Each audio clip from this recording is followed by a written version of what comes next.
അസ്സലാമു അലൈക്കും. എല്ലാവർക്കും പുതിയൊരു വീഡിയോയിലേക്ക് സ്വാഗതം. ഇന്ന് നമ്മൾ ഉണ്ടാക്കാൻ പോകുന്നത് നല്ല 2 മാങ്ങ അച്ചാറാണ് കേട്ടോ. ഈ മാങ്ങാക്കാലം തീരുന്നതിന് മുമ്പ് നമുക്ക് 2 വിധത്തിൽ അച്ചാർ ഉണ്ടാക്കി വെക്കാം.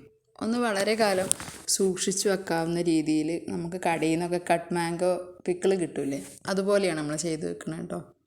ഒന്ന് നമുക്ക് ഇൻസ്റ്റൻ്റായിട്ട് ഉണ്ടാക്കിയ ഉടനെ തന്നെ നമുക്ക് കൂട്ടി തുടങ്ങാം. അങ്ങനെ 2 വിധത്തിലാണ് ഇന്നത്തെ അച്ചാർ. നമുക്ക് എന്താ ചെയ്യണമെന്ന് നോക്കിയാലോ.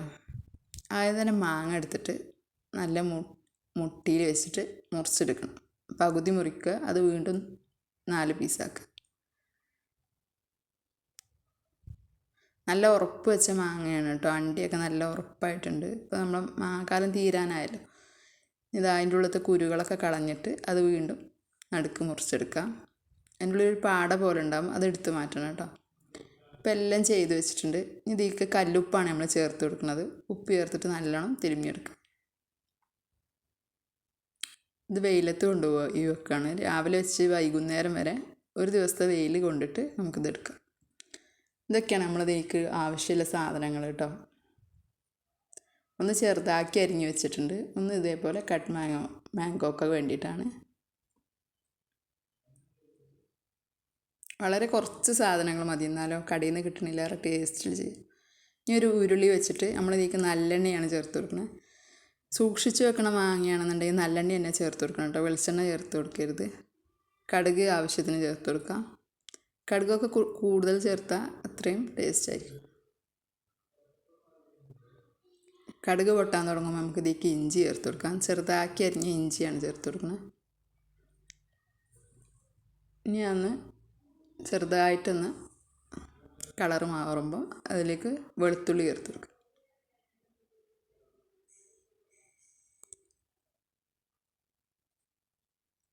വെളുത്തുള്ളി ചേർത്തിട്ട് ഇതുപോലെ ചുമന്നൊരു കളറ് മാറി വരുമ്പോൾ അതിലേക്ക് കരിവേപ്പില ചേർത്ത് കൊടുക്കുകയാണ്.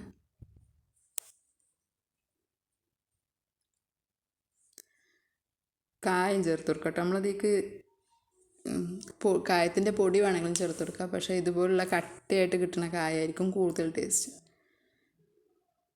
ഇനി നമുക്കിതിലേക്ക് കാശ്മീരി ചില്ലി ആണെങ്കിൽ കുറച്ച് മതി, കൂടുതൽ ചേർത്ത് കൊടുക്കണം. ഞാൻ രണ്ടും കൂടിയതാണ് കേട്ടോ ചേർത്ത് കൊടുക്കണം. കാശ്മീരി മുളകും മറ്റേതും രണ്ടും കൂട്ടി പൊടിച്ചത്. കുറച്ചൊക്കെ എരിവില്ല മുളകാണ്. നിങ്ങൾക്ക് നിങ്ങളെ എരിവിനനുസരിച്ച് മുളക് ചേർത്ത് കൊടുക്കുക. ഈ സമയത്ത് നമ്മൾ തീ നല്ലോണം ഞാൻ വിറകൊക്കെ ഒഴിവാക്കിയിട്ടാണ് കേട്ടോ ഇത് വഴറ്റിയെടുക്കണം. അല്ലെങ്കിൽ പെട്ടെന്ന് കരിഞ്ഞു പോകും. ഗ്യാസിലാണ് ചെയ്യണമെന്നുണ്ടെങ്കിൽ വളരെ സിമ്മിലിട്ട് ചേർത്ത് കൊടുക്കും. നമുക്കിതിലേക്ക് ഉലുവയാണ്, ഉലുവ വറുത്ത് പൊടിച്ചതാണ് ചേർത്ത് കൊടുത്തത്. നല്ലൊരു സ്മെല്ല് വരും കേട്ടോ അതൊക്കെ ചേർക്കുമ്പോൾ തന്നെ. ഇനി ഇതിലേക്ക് നമ്മൾ വെയിലത്ത് വെച്ച മാങ്ങ ചേർത്ത് കൊടുക്കുക. അതിൽ നിന്ന് ആ ഉപ്പ് വെള്ളമായതാണ്, അല്ലാതെ നമ്മൾ പച്ചവെള്ളം ഇതിലേക്ക് ഒരിക്കലും ചേർത്ത് കൊടുക്കരുത് കേട്ടോ. അത് ഉപ്പ് അലിഞ്ഞു വന്ന വെള്ളമാണ്. ഇനി നമുക്ക് എല്ലാ കഷ്ണങ്ങളിലേക്കും എത്തുന്നത് വരെ ഒന്ന് ഇളക്കി കൊടുക്കാം. തീ നല്ലോണം കുറച്ച് വെക്കണം, അത് നല്ലോണം ശ്രദ്ധിക്കണം. ഇല്ലെങ്കിൽ പെട്ടെന്ന് മാങ്ങ വെന്തു പോവും. അങ്ങനെ ആവരുത്.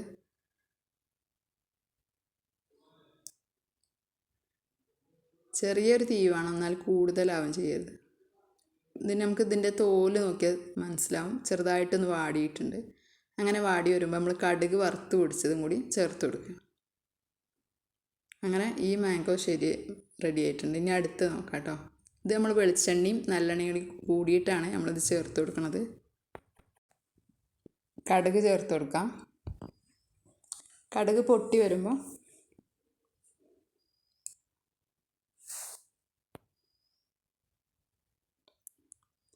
തീയൊക്കെ ഒരു പാകത്തിനാക്കി വെക്കണം. കടുക് പൊട്ടുമ്പോൾ നമുക്ക് ഈ കരിവേപ്പില ചേർത്ത് കൊടുക്കാം കേട്ടോ.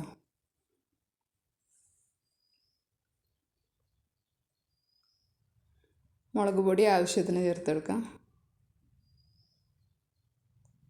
തീ പറ്റ കുറച്ചിട്ട് വേണം ഈ സമയം ചെയ്യാൻ, ഇല്ലെങ്കിൽ പെട്ടെന്ന് മുളക് കരിഞ്ഞാൽ ടേസ്റ്റ് ആകെ മാറിപ്പോകും കേട്ടോ.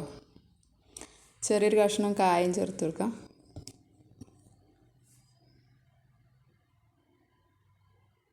ഇനി നമ്മൾ ഇതിലേക്ക് സുർക്കയാണ് കേട്ടോ ചേർത്ത് കൊടുക്കുന്നത്.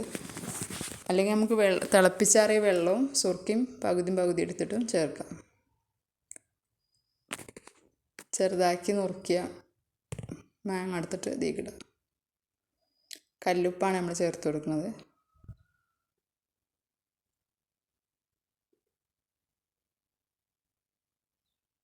ഇനി ഒരു ടീസ്പൂൺ പഞ്ചസാര ചേർത്ത് കൊടുക്കട്ടെ. അത് നമ്മൾ അച്ചാറിനൊരു വേറൊരു ടേസ്റ്റ് വരുത്തും.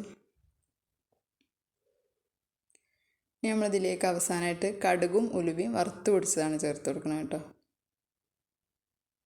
നമുക്ക് ഈ കടുകും ഉലുവയും കായും ഒക്കെ ചേർത്ത് കൊടുത്താൽ മതി. കടയിൽ നിന്ന് വാങ്ങുന്ന അച്ചാർ പൊടിയൊന്നും ഒരിക്കലും ഇതിലേക്ക് ചേർക്കണ്ട. അല്ലാതെ തന്നെ നമുക്ക് അതിലേറെ കടയിൽ നിന്ന് കിട്ടണില്ലേറെ ടേസ്റ്റിൽ കിട്ടും. ഇപ്പോൾ നമ്മൾ അച്ചാർ റെഡി ആയിട്ടുണ്ട്. ഇനി നമുക്കിത് തണുത്തതിന് ശേഷം കുപ്പികളിലേക്ക് ചില്ല് ഭരണിക്കാണ് മാറ്റേണ്ടത് കേട്ടോ. നമ്മളത് വെട്ടുമാങ്ങയാണ് ഇതിലേക്ക് ചേർത്ത് കൊടുക്കുന്നത്. ഇതിൽ നമ്മൾ സുർക്കയൊന്നും ഉപയോഗിച്ചിട്ടില്ല.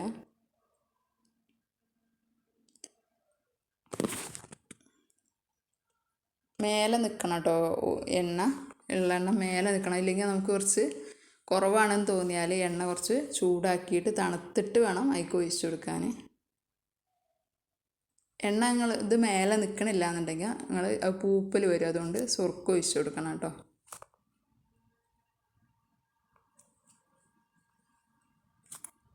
നമുക്ക് രണ്ടാമത്തെ മാങ്ങാച്ചാർ കുപ്പിയിലാക്കാം. ഇത് പെട്ടെന്ന് തന്നെ തീർന്നിട്ടുണ്ട് കേട്ടോ. ഉണ്ടാക്കി 2 ദിവസം കൊണ്ട് തീർന്നിട്ടുണ്ട്. പിന്നെ ഞാൻ കട്ട് മാംഗോൻ്റെ ഇതിലേക്ക് മാറ്റുകയാണ് ചെയ്തത്. വീണ്ടും അച്ചാറിട്ടപ്പം വലിയ ഭരണിക്ക് വേണ്ടിയിട്ട് ചെറിയ ഭരണിക്ക് മാറ്റി. ഇത് നമ്മളെ കട്ട് മാംഗോ അച്ചാറാണ് കേട്ടോ. ഒരു ആഴ്ച കഴിഞ്ഞപ്പം അതിൻ്റെ ഇത് ഇങ്ങനെയാണുള്ളത്. ഒരു കായം പോലെ നല്ല ടേസ്റ്റിലാണ്. നമുക്കിതൊരു കുറച്ച് മതി കേട്ടോ, ചോറുണ്ണാൻ ഒരു ലേശം മതി.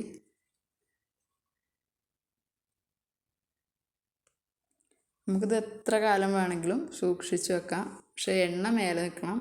എണ്ണ കുറവാണെന്ന് തോന്നിയാൽ വേഗം സുർക്ക ഒഴിച്ചിട്ട് വേണം അത് സൂക്ഷിച്ച് വെക്കാം. അല്ലെങ്കിൽ പൂപ്പൽ വന്നിട്ട് നാശമായി പോകും. പുതിയൊരു വീഡിയോ ആയിട്ട് വീണ്ടും കാണാം. അസ്സലാമു അലൈക്കും.